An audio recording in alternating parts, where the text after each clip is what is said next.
Muy buenos días a todos. Vamos a comenzar con la clase del día de hoy.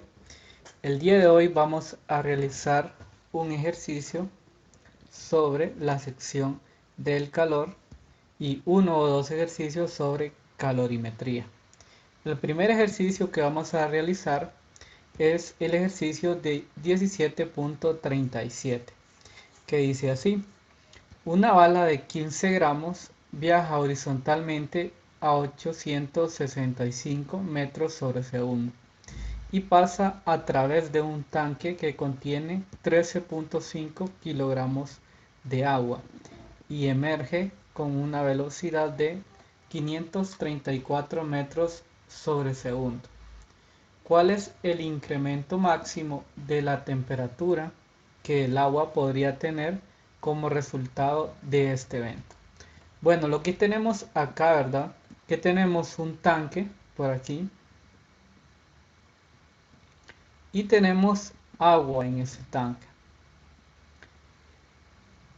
Y entonces viene una bala con una velocidad inicial de 865 metros sobre segundo, impacta el tanque, se mete en el agua, pasa por toda el agua y sale al otro lado con una velocidad de 534 metros sobre segundo. Si se fijan, la velocidad final que tiene o la velocidad con la que emerge del tanque es menor que con la velocidad que entró. Eso quiere decir que hay una pérdida de energía de la bala, ¿verdad? Ahora, esa pérdida de energía que tiene la bala se verá como un incremento en la temperatura del agua, ¿verdad? Porque la energía de la bala se la está transfiriendo al agua. Entonces vamos a ver cuál es la temperatura que se incrementa cuando la bala pasa por el agua. Bueno, vamos a apuntar los datos que nos dan. La masa de la bala son 15 gramos. La velocidad inicial de la bala 865 metros sobre segundo. La masa del agua, toda la masa que está acá, 13.5 kilogramos. Y la velocidad con la que emerge la bala, 534 metros sobre segundo. Bueno, para realizar este ejercicio yo voy a utilizar la conservación de la energía mecánica, donde tenemos que la conservación de la energía mecánica era que delta E es igual a 0, ¿verdad? Y delta E es igual a un cambio en la energía cinética más un cambio en la energía potencial. Ahora, en nuestro caso, no vamos a tomar en consideración la energía potencial, ya que el evento únicamente se da en el eje X y no tenemos un cambio en la altura de este sistema, ¿verdad? Si se acuerdan, la energía potencial era asociada a un cambio de altura, pero en este sistema únicamente vamos a tener un cambio en la energía cinética de la bala, ¿verdad? Porque la energía cinética está relacionada con la velocidad de un objeto. Y acá tenemos la velocidad inicial de la bala y la velocidad final de la bala. Entonces vamos a sacar primero la energía cinética inicial de la bala, que sería un medio por la masa de la bala por la velocidad inicial al cuadrado. Entonces tenemos un medio por la masa de la bala, 15 por 10 a la menos 3 kilogramos. De una vez los convertí los gramos a kilogramos por la velocidad inicial, que son 865 metros sobre segundo al cuadrado, ¿verdad? Velocidad inicial al cuadrado. Y a mí esa energía me da que es 5.61 por 10 a la 3 joules. Esa es la energía inicial que tiene la bala. Ahora voy a sacar la energía final que tiene la bala, que es un medio de la masa de la bala por la velocidad con la que emerge la bala al cuadrado. Un medio de 15 por 10 a la menos 3 kilogramos por 534 metros sobre segundo al cuadrado. Ahora, la energía final son 2.14 por 10 a la 3 joules. Ahora, si se fijan, la energía final es menor que la energía inicial, como es de esperarse, ¿verdad? Entonces, ahora voy a sacar mi delta E, el cambio en la energía mecánica del sistema. Entonces tengo la energía cinética final menos la energía cinética inicial. Y eso nos da un valor de menos 3.47 por 10 a la menos 3 joules. Este delta E que está acá es negativo. ¿Qué quiere decir si es negativo? Lo que quiere decir que el sistema ha perdido energía, ¿verdad? Cuando es positivo el delta E, quiere decir que el sistema ha ganado energía, ¿verdad? En este caso, como es negativo, el sistema ha perdido energía. Bueno, en este caso, la bala, ¿verdad? La bala es la que ha perdido energía. Ahora vamos a relacionar este cambio de la energía con el calor, porque nosotros hemos dicho que el calor es transferencia de energía, ¿verdad? Entonces, ¿qué es lo que vamos a hacer? Entonces vamos a decir que este cambio de energía o esta energía, lo que pasó fue que se transfirió al agua. Toda esta energía que perdió la bala se transfirió al agua por acá. Y vamos a utilizar esta ecuación que veíamos en la teoría, que el calor es igual a la masa por el calor específico por un cambio en la temperatura. Ahora, como les decía, este cambio en la energía es igual a el calor. Ahora, acá tenemos que multiplicar por un negativo este cambio en la energía debido a que el calor que gana el agua es positivo, ¿verdad? Porque el agua se calienta, o sea, gana energía, pero la bala perdió energía. Entonces, este calor que está acá debe ser positivo. Y como el cambio en la energía que yo tengo acá es negativo, entonces por eso lo multiplico por un signo negativo para que este calor sea positivo, porque es el calor que gana el agua. Entonces sería como Q es igual a mc por delta T. Ahora lo que yo quiero calcular, ¿verdad? Es el cambio. Acá me pregunta cuál es el incremento máximo en la temperatura que el agua podría tener como resultado de este evento. Entonces por acá tenemos, voy a despejar para el cambio en la temperatura, delta T sería igual a menos delta E entre la masa por el calor específico. En este caso es el calor específico del agua, ¿verdad? Entonces sería menos 3.47 por 10 a la 3 joules entre la masa del agua. En este caso la masa del agua es 13.5 kilogramos y el calor específico del agua es 4190 joules kilogramos Kelvin. Entonces ese cambio en la temperatura es igual a 6.14 por 10 a la menos 2 Kelvin. O sea, tenemos un cambio en la temperatura muy pequeño. Ahora, las unidades de este valor que tengo acá, de este incremento en la temperatura, puede ser Kelvin o también podrían ser grados Celsius. Porque, por ejemplo, yo puedo convertir grados Celsius y grados Kelvin de la siguiente manera, ¿verdad? Como lo tenemos por acá. acá tenemos las conversiones. Sería la temperatura de Kelvin, sería la temperatura en grados Celsius, más 273.15.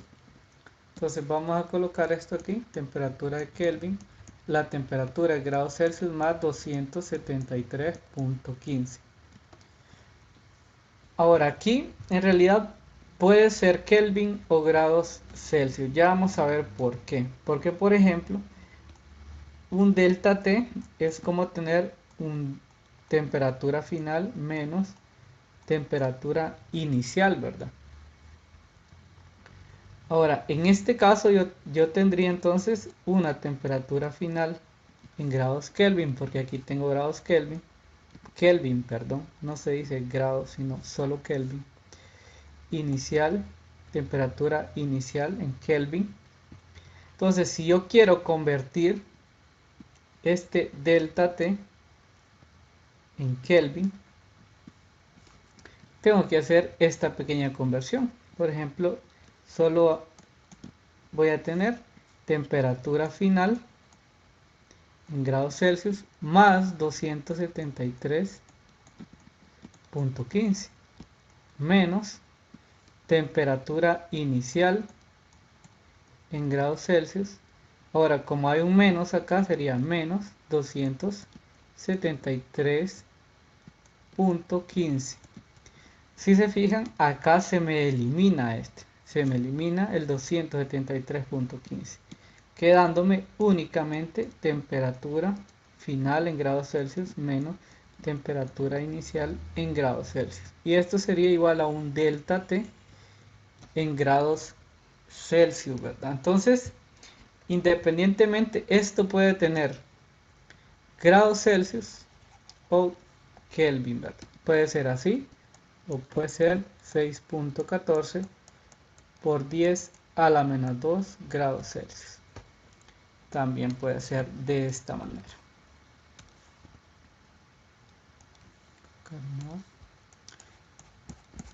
¿Hay alguna duda, comentario con este ejercicio? ¿Se entendió? Sí, Alex, está bueno, entiendo bien. Ok, excelente. Que les recomiendo ir estudiando poco a poco siempre, ¿verdad? Lo mejor siempre va a ser estudiar poco a poco. No dejar acumular los temas para el final ya cuando vamos a tener el examen. Porque eso pues genera estrés, genera que no van a estudiar bien, que no van a cubrir bien los temas y pues no van a poder realizar bien las evaluaciones, ¿verdad? Por lo tanto es muy importante estudiar siempre, siempre con tiempo.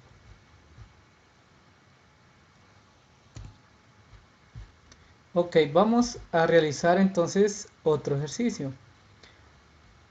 Vamos a realizar un ejercicio de la sección 17.6 de calorimetría y cambio de fase. El ejercicio 17.38 dice así: imagine que trabaja como físico e introduce calor en una muestra sólida de 500 gramos a una tasa de 10 kilojoules sobre minuto, mientras registra su temperatura en función del tiempo. La gráfica muestra, permítame, creo que borré una parte del ejercicio. Ahí está.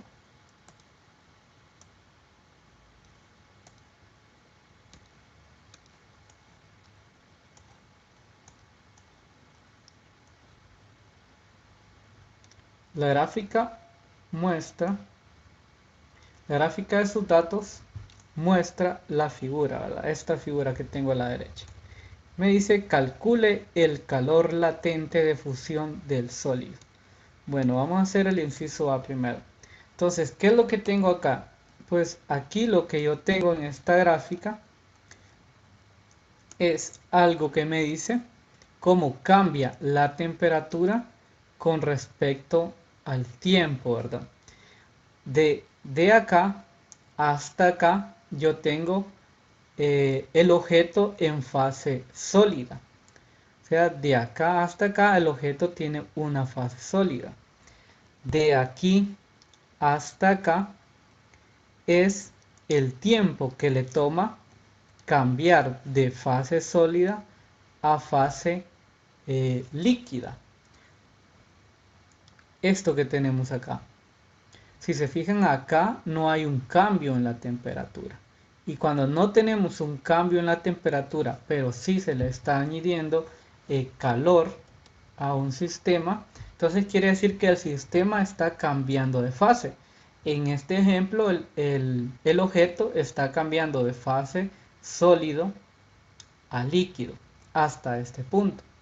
Cuando llega a los 10 grados Celsius, ¿verdad? Después de esto, entonces, el objeto se sigue calentando, ¿verdad? Hasta que en 4 minutos llega a 40 grados Celsius. Ok, esto es lo que yo tomé, ¿verdad? De los datos que me arrojaron ahí. Entonces, ¿qué es lo que tenemos? Lo que tenemos es la masa de la muestra sólida, que son 500 gramos. Tenemos una tasa con la cual incrementa el calor, ¿verdad? Entonces tenemos calor en función del tiempo, ¿verdad? Tenemos calor en función del tiempo. El calor es energía, ¿verdad? Tiene unidades de energía, de joules. Y como tenemos sobre minuto, entonces tendríamos calor sobre tiempo. Entonces tenemos 10 kilojoules sobre minuto. Entonces lo que me pregunta el inciso A me dice calcule el calor latente de fusión del sólido. Ok, nos vamos al libro, ¿verdad? Y sabemos que la ecuación 17.20 nos dice el calor necesario para pasar de una fase a otra, donde M es la masa del objeto y L es el calor latente. Este valor de L va a depender, ¿verdad?, de qué fase estemos hablando, si es sólido a líquido, si es líquido a gaseoso o así sucesivamente, ¿verdad? Este valor va a depender de eso. Entonces vamos a utilizar la ecuación 17.20 que nos dice el calor necesario para pasar una un objeto de masa L de un estado a otro, ya sea, por ejemplo, de sólido a líquido o de líquido a gaseoso. Entonces utilizamos esa ecuación donde tenemos que L es el calor latente, ¿verdad? Vamos a colocar aquí L, calor latente.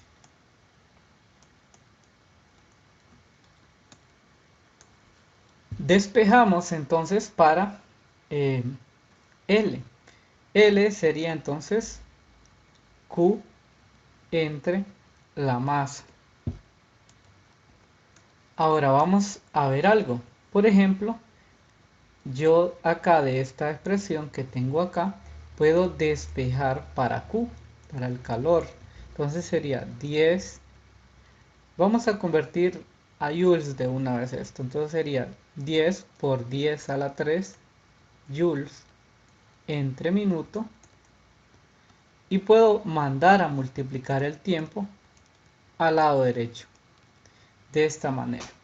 Entonces yo ya tengo acá una expresión del calor con respecto al tiempo. Y es la gráfica que yo tengo por acá. Entonces, ¿qué es lo que podemos ver? Por ejemplo, yo puedo ver que cuánto tiempo le tomó al objeto pasar de una fase sólida a una fase líquida. Entonces, para eso yo voy a ver la gráfica. Entonces tengo que por ejemplo, desde un minuto comenzó a pasar de sólido a líquido hasta un tiempo de 2.5 minutos, más o menos, ¿verdad?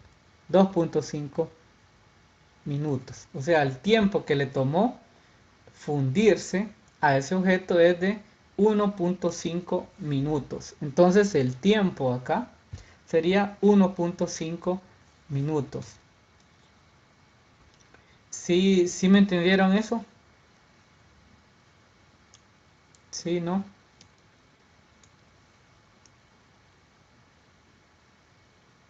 Sí, No sí. mucho, ¿No mucho? Ok. El calor latente, vamos, esta ecuación que yo tengo acá, esta ecuación a mí lo que me dice es el calor necesario para pasar de un estado a otro. Por ejemplo, yo tengo un cubo de hielo, por ejemplo. Yo tengo un cubo de hielo. Tengo un cubo de hielo por acá. Un cubo de hielo aquí va. Ahora, si yo a este cubo de hielo le aplico una flama por aquí, o sea, le doy calor a ese cubo de hielo. Entonces, esta expresión que está acá me dice cuánto calor yo debo aplicarle al cubo para que ese cubo se derrita, pase de un estado a otro. Ahora voy a tener solo agua. Entonces, esta expresión que tengo acá me dice cuál es la cantidad de calor que yo debo darle a un objeto para poderlo pasar de un estado a otro. En este ejemplo, de sólido a líquido. Entonces, ¿de qué depende? Depende de la masa. Obviamente depende de qué tan grande sea el objeto. Y depende del calor latente. Que el calor latente es una propiedad intrínseca que tiene cada objeto. Que el calor latente tiene unidades de energía sobre kilogramos. Entonces, tenemos diferentes calores latentes para diferentes eh, objetos. Este calor latente, ¿verdad? Ya está dado en tablas. Si nosotros los vamos al libro y, por ejemplo, voy a ver si encuentro rápidamente aquí la tabla donde aquí está. Aquí tenemos los calores latentes. Acá tenemos el calor de fusión. Ahora, ¿cuánto calor yo necesito para fusionar hidrógeno o nitrógeno o oxígeno? Entonces aquí me da ya el calor latente de fusión. Por ejemplo, acá también me da el calor de vaporización, ¿verdad? Este sería el calor latente para fusionar cualquiera de estos objetos. Y acá tengo el calor latente de vaporización, quiere decir cuánta energía yo necesito para, digamos, evaporar cierta cantidad de agua, por ejemplo. Entonces, ese calor latente ya lo tenemos aquí en tablas. Pero en este caso, el ejercicio me dice que calcule cuál es ese calor latente con los datos que yo tengo. Entonces, como les decía, despejo aquí para L, que sería un calor latente de fusión.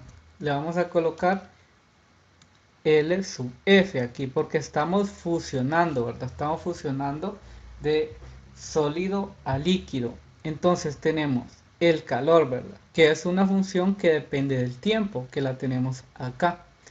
Entonces el tiempo que me tomó para fusionar el objeto es de 1.5 minutos. Entonces tenemos acá el calor multiplicado,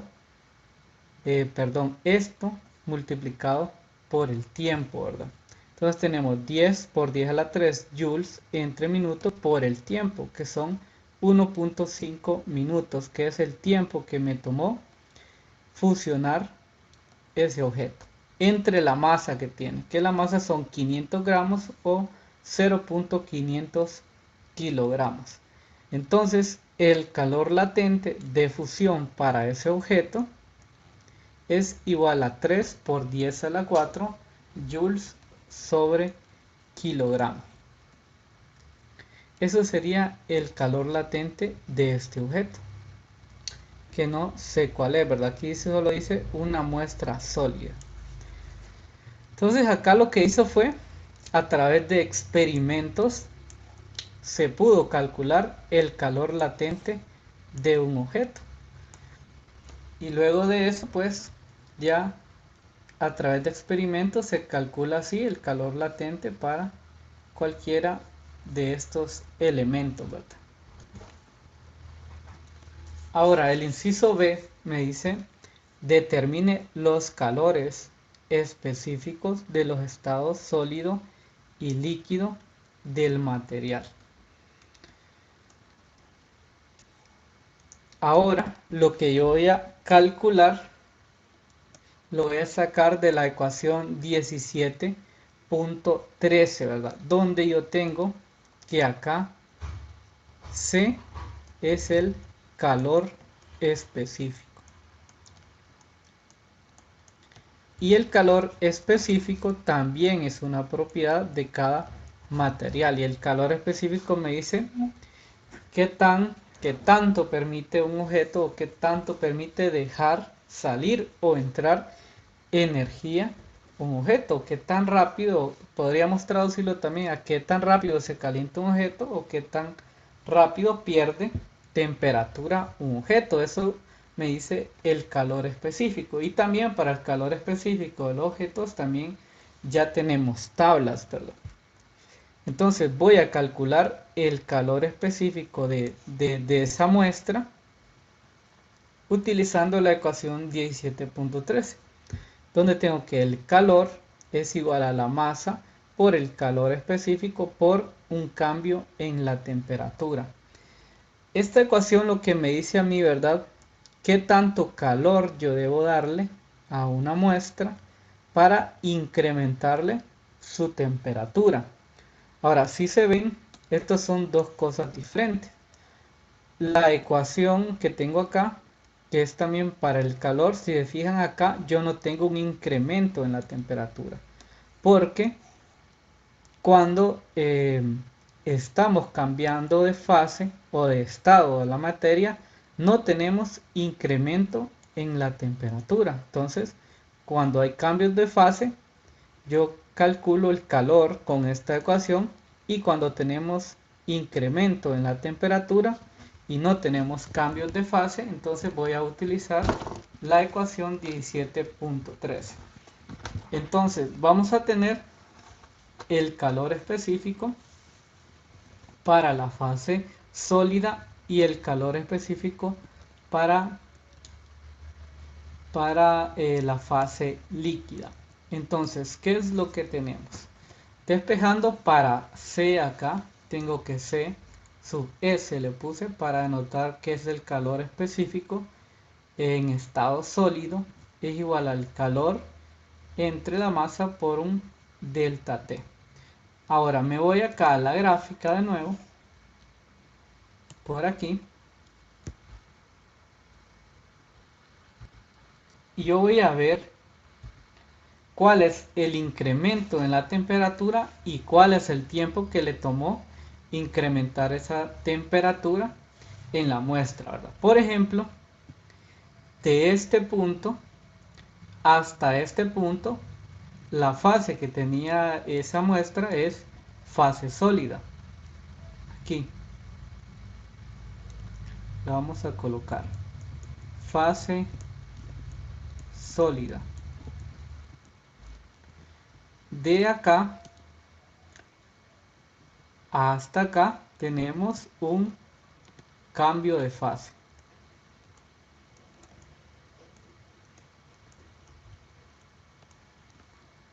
Y acá tenemos fase líquida.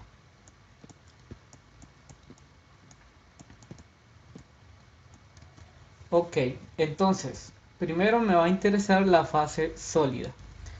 Ahora, ¿cuánto tiempo le tomó incrementar su temperatura? Acá sería menos 5 grados Celsius. Lo voy a colocar acá. Aquí en este punto sería menos 5. Entonces, ¿cuánto tiempo le tomó incrementar la temperatura de menos 5 grados Celsius hasta 10 grados Celsius? Si se fijan acá, en el eje X me dice que es un minuto. Entonces tendría temperatura final 10 grados Celsius y temperatura inicial menos 5 grados Celsius. Y el tiempo sería un minuto. Entonces me voy a la ecuación acá. Entonces yo tengo que el calor sería 10 por 10 a la 3 joules entre minuto por el tiempo. Que el tiempo dijimos que era un minuto. Por acá tengo la masa que es 0.500 kilogramos. Y acá tengo un delta T, o sea, la temperatura final menos la temperatura inicial. Donde la temperatura final son 10 grados Celsius y la temperatura inicial es menos 5 grados Celsius. Entonces tengo que el calor específico en la fase sólida es igual a 1.33 por 10 a la 3 joules entre kilogramo por Kelvin. Ese sería el calor específico en la fase sólida. Ahora vamos a calcular el calor específico en la fase líquida. Bueno, vamos a hacer lo mismo que hice anteriormente. Entonces vemos cuánto tiempo le tomó incrementar la temperatura desde 10 grados Celsius hasta 40 grados Celsius. Ese sería el incremento en la temperatura que tuvo en la fase líquida, ¿verdad? Entonces vemos acá desde 2.5 minutos hasta 4 minutos, o sea, 1.5 minutos, ¿verdad? Que hay un minuto y acá hay medio minuto. Entonces el tiempo que le tomó incrementar desde 10 grados Celsius hasta 40 grados Celsius es de 1.5 minutos. Entonces vamos a la ecuación de nuevo. Entonces decimos que el calor específico en la fase líquida sería el calor 10 por 10 a la 3 joules entre minuto por el tiempo. El tiempo dijimos que es 1.5 minutos entre la masa 0.500 kilogramos por un cambio en la temperatura. Y la temperatura final, como vimos en la gráfica, es de 40 grados Celsius y la temperatura inicial es de 10 grados Celsius. Entonces, esto nos da un resultado de 1.0 por 10 a la 3 joules entre kilogramo por Kelvin. Eso sería la solución de este ejercicio. ¿Alguien tiene alguna duda con respecto a la gráfica o con algo que no expliqué bien? En los minutos nada más, Lick, no sé cómo fue que lo sacó. Ok.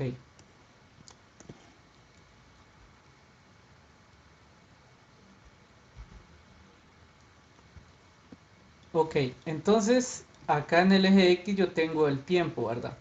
Y en el eje Y yo tengo temperatura. Ahora, aquí en la fase sólida,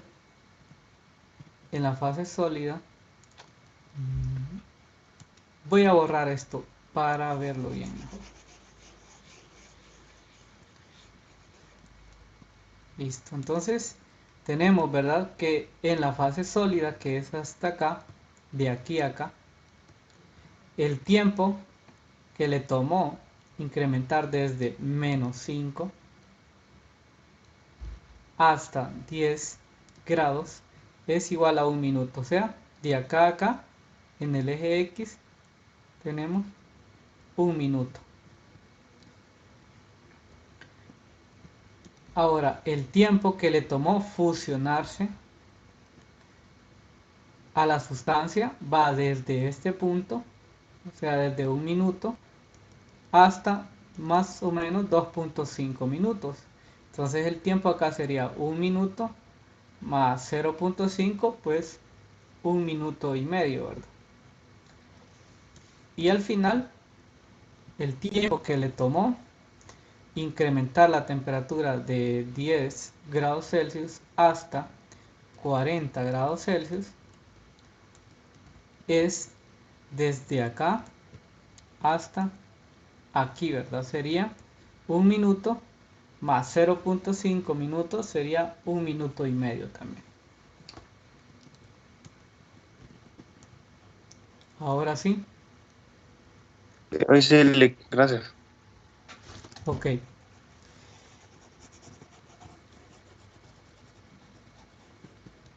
Ok, vamos a ver si nos da tiempo para realizar otro ejercicio.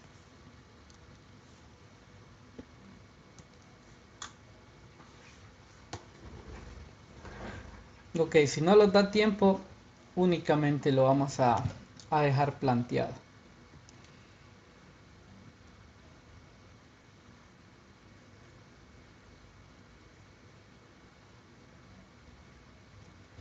Ok, vamos a esperar que cargue.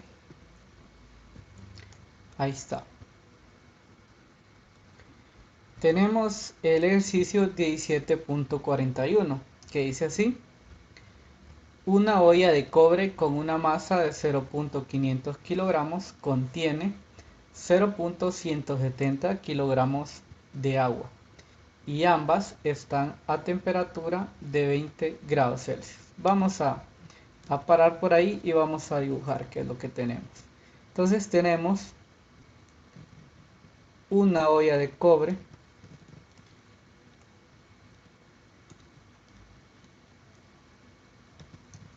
ok, tenemos acá le voy a colocar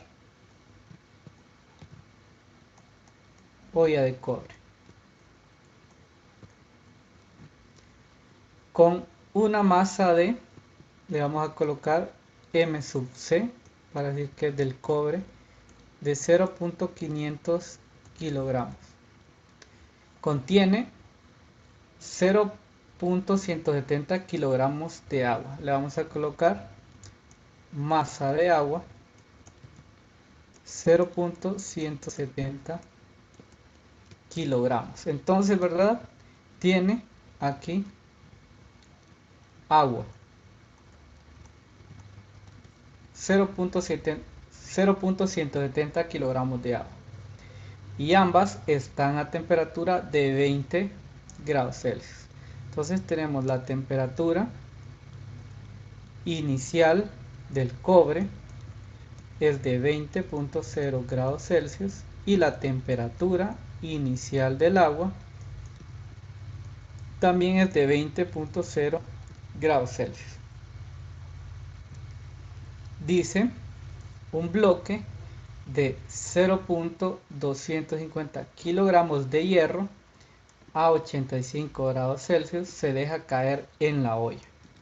Entonces, ¿qué es lo que pasa? Que tenemos un bloque acá y este bloque de hierro se deja caer en la olla.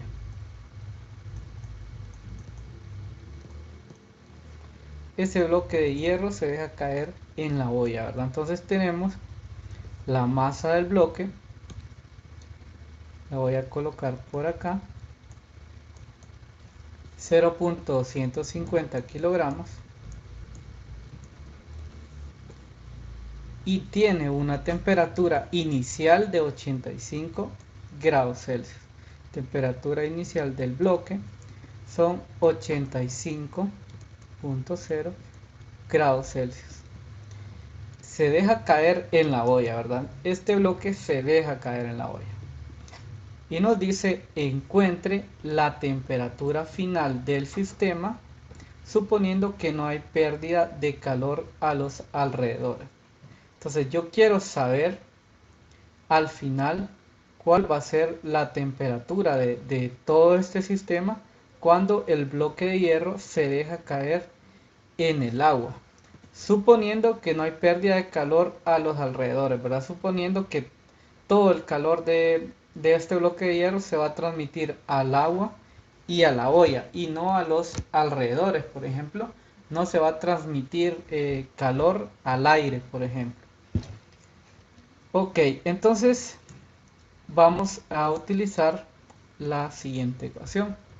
Vamos a utilizar la ecuación que utilizamos anteriormente, donde tengo que el calor es igual a M por el calor específico por un cambio en la temperatura. Ahora, ¿qué es lo que yo tengo que saber? Es el calor específico tanto del agua como del cobre como del hierro. Entonces vemos por acá, esta tabla no es, porque tenemos acá los calores latentes. Lo que yo necesito son calores específicos. Vamos a ver, por aquí está la tabla.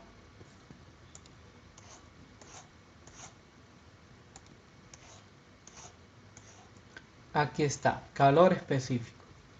Tenemos para el cobre es 390. Vamos a irlo anotando por acá. Tenemos calor específico del cobre, 390 joules kilogramos Kelvin. Para el agua, 4190.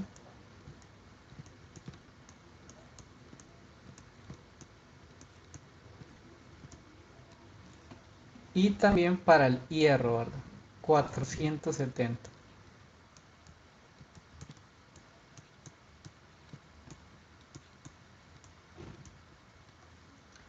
Ok, listo. Entonces, lo que yo voy a hacer primero es, voy a sacar la cantidad de calor necesaria para incrementar la temperatura desde la temperatura inicial hasta la temperatura final, que no sé todavía cuál es, ¿verdad? Entonces, voy a sacar el calor para cada uno de las sustancias con las que estoy trabajando, ¿verdad?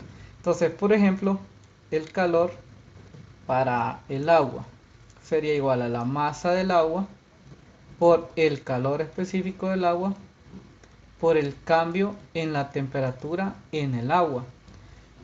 Acá tendríamos entonces la masa del agua, 0.170 kilogramos, el calor específico del agua, 4190 joules entre kilogramos por Kelvin, y un cambio en la temperatura. Ahora tendríamos entonces una temperatura final menos una temperatura inicial. Ahora la temperatura final no sé, porque es lo que yo ando buscando. La temperatura inicial sí sé cuál es, y son 20 grados Celsius.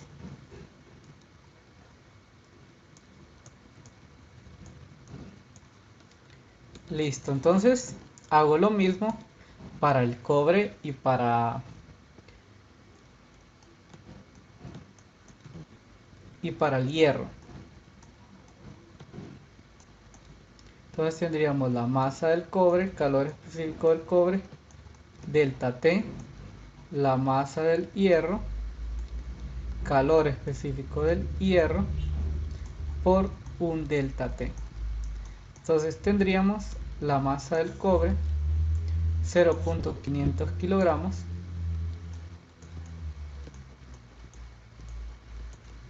calor específico del cobre, 4190 joules kilogramo por Kelvin por un delta T. Ahora la temperatura final es lo que yo ando buscando, y la temperatura inicial del cobre es igual a la del agua, ¿verdad? 20.0 grados Celsius.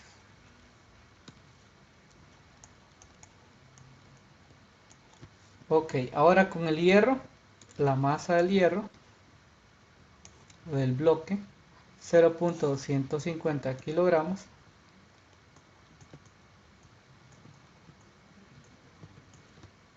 por el calor específico del hierro, 470 joules kilogramo Kelvin, la temperatura final no sé cuál es y la temperatura inicial es de 85 grados Celsius.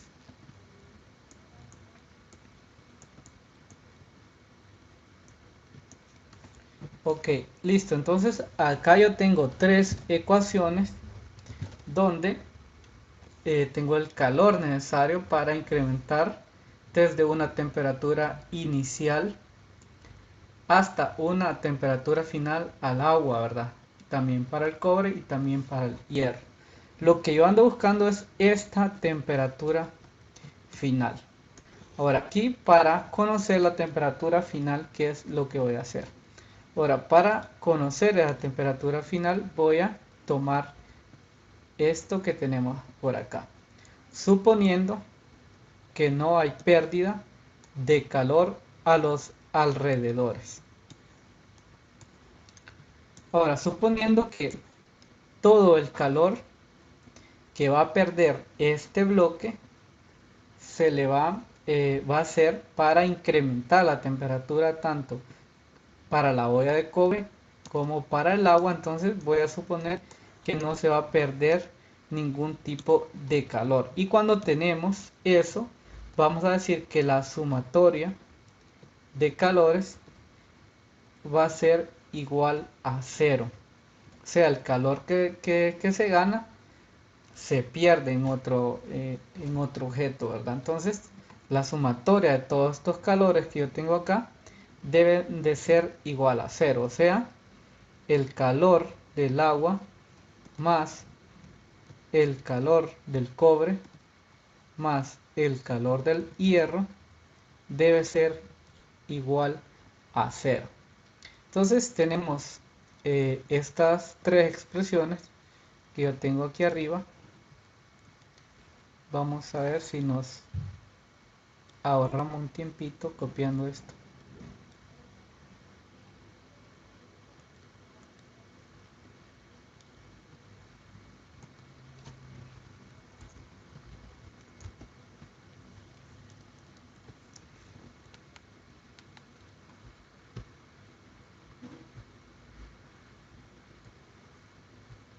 Tenemos la suma de estas tres ecuaciones, ¿verdad?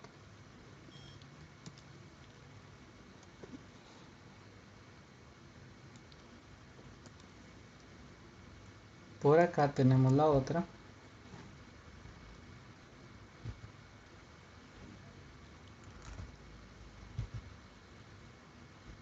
Permita.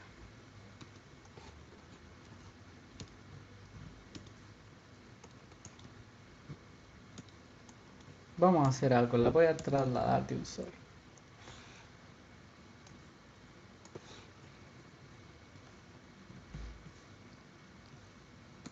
Y tendríamos la última por acá.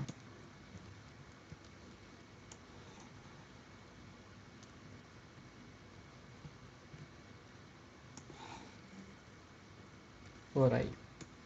Entonces tenemos estas tres expresiones sumándose, ¿verdad? Y la suma de esas tres expresiones tiene que ser igual a cero.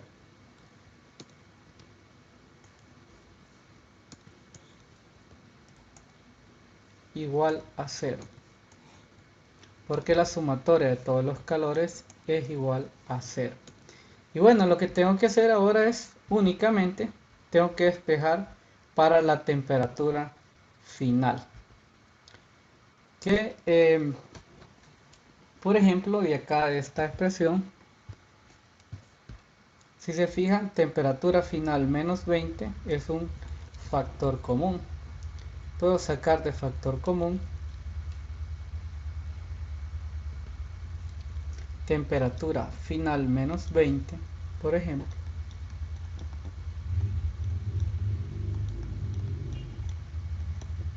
Entonces acá tendría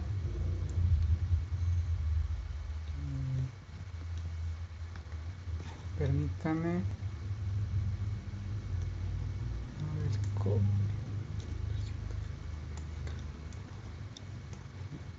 vamos a ver que el calor específico del cobre es 390. Creo que lo había colocado incorrectamente.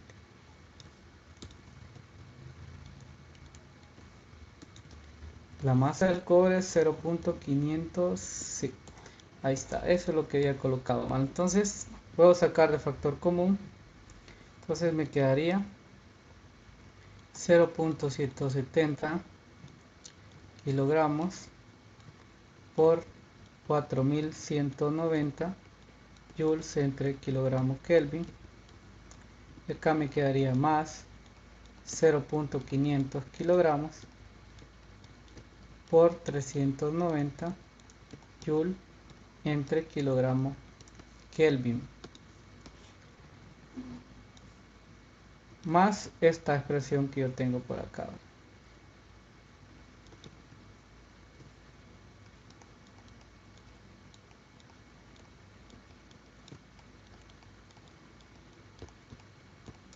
Y bueno, de ahí lo voy a dejar hasta acá. De ahí ustedes únicamente tienen que despejar para la temperatura final, ¿verdad? Únicamente lo que tiene que hacer es un despeje para la temperatura final. Entonces, al final de ese despeje me va a quedar que la temperatura final es, creo que aproximadamente 27 grados Celsius. Lo hacen ustedes y verifican que esto sea cierto, por favor. Lo único que tienen que hacer, ¿verdad?, es despejar para esta temperatura final.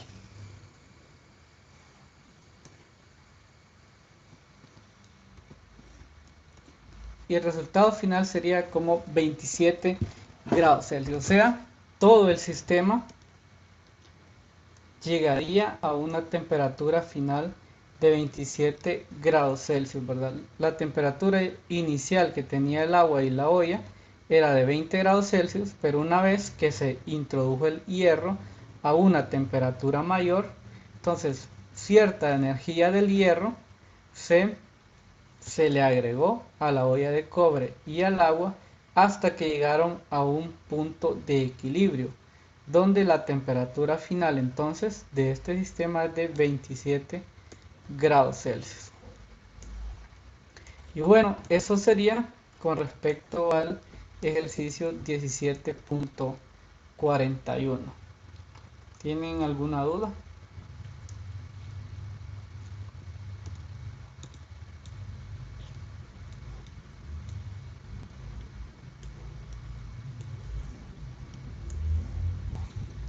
Listo, entonces si no hay ninguna duda, pues por acá dejamos la clase del día de hoy y nos vemos el miércoles con una nueva clase. Que tengan un feliz día.